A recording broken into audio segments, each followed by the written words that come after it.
Welcome to First Unitarian Society of Minneapolis, the birthplace of congregational humanism. We carry on that tradition of free thought today, dedicated to promoting a free search for truth, meaning, and justice.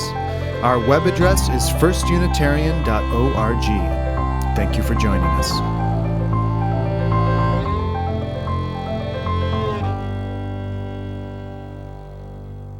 You know, there was almost a throwaway line in those words of Aaliyah Kemmler. Did you hear it? She said, "The church I serve was accused of promoting a pro-gay, pro-immigrant agenda, which I was proud to confirm." She said she was proud to confirm her congregation's identity, at least as she saw it. We should all feel that way, right?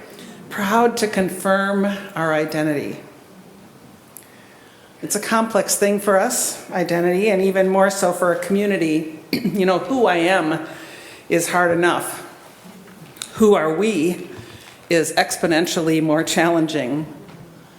As individuals, if we're paying any attention to the question of who we are, as we struggle to reconcile often competing values and motivations, we can make choices about what parts of our identity that we want to project, affirm, live into.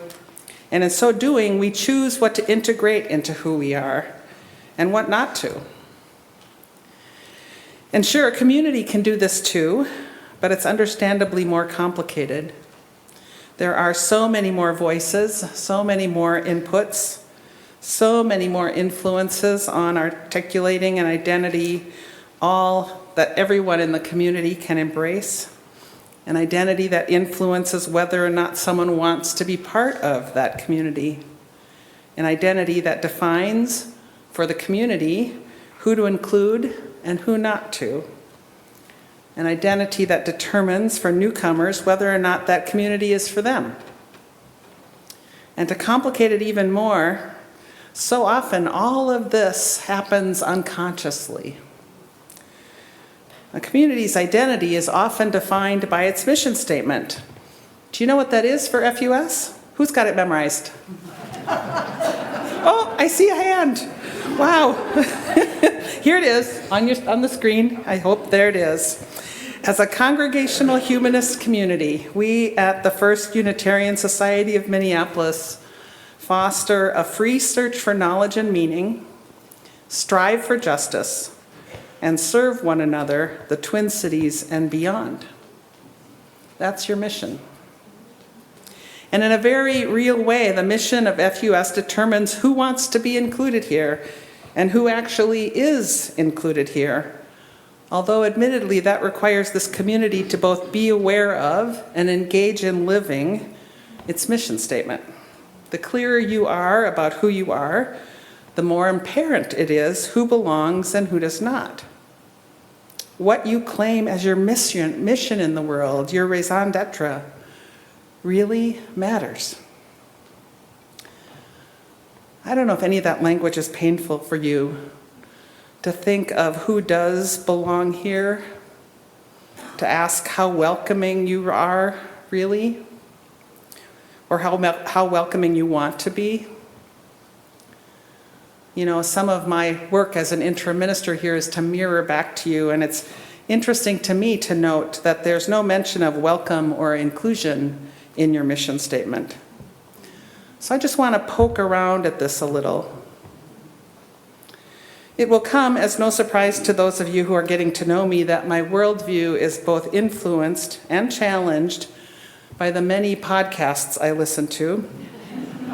My message today is greatly shaped by a recent episode on the New York Times Opinions podcast, which in this case was a conversation between editor Aaron Redica and columnist Carlos Lozada, talking about immigration and Trump's attack on birthright citizenship. And in that listening, it occurred to me that the great narrative playing out on our national stage about who is welcome or included within the American project resonates, or can resonate, with our own questions of identity.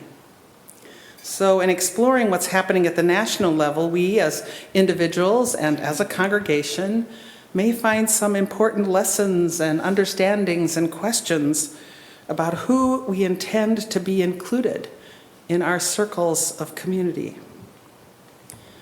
For example, how does one gain birthright belonging here at FUS? While right now, obviously, there is contention about what birthright citizenship means, traditionally, it has meant that all persons born or naturalized in the United States are full citizens, all. There's no distinction between citizens who can trace lineage back to the Mayflower and those whose parents just arrived, theoretically. And at FUS, I've noticed that it's a common practice here that you identify yourselves based on how long you've been a member. That's curious, isn't it? Does long-time association or maybe presumed investment in or financial contribution to make one a different class of member? Better? More legitimate? Just questioning. Here's another example.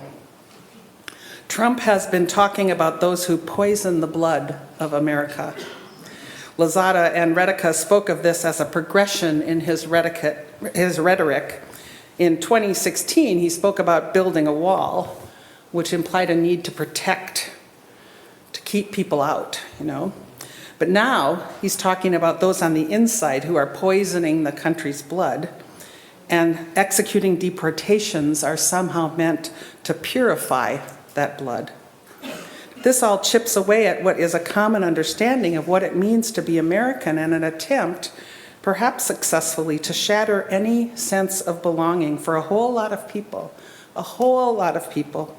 who have already invested a lot, who've put themselves in danger to be part of this country. And how might we look at this congregation through that lens? How do we respond when someone new enters, who maybe speaks a different language, be that one that's conservative politically, or one that includes religious words that your former minister Kendall Gibbons spoke of as a language of reverence? Is that threatening? Does it poison the blood of this congregation? Do you need to protect yourselves from them or force them out in order to keep a pure identity? Whatever that might mean for you. I'm just wondering. The big question here is how your identity as the First Unitarian Society of Minneapolis influences and impacts one's experience of belonging or being included here. This is a question that does not need to be value or judgment laden. I don't mean it to be at all, because you get to decide who you are and who you want to be in the world. But know that that decision will necessarily play a huge role in which individuals will be welcomed into your culture and community and which will not.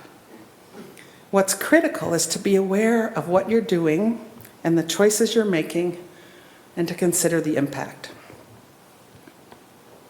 And when I say choices, I mean all the choices. All the little moments matter. Little responses, little reactions, ways that you treat one another just in the moment. It's also important to continue to become more aware so that you understand what might be unconscious motivations and reactions on your part.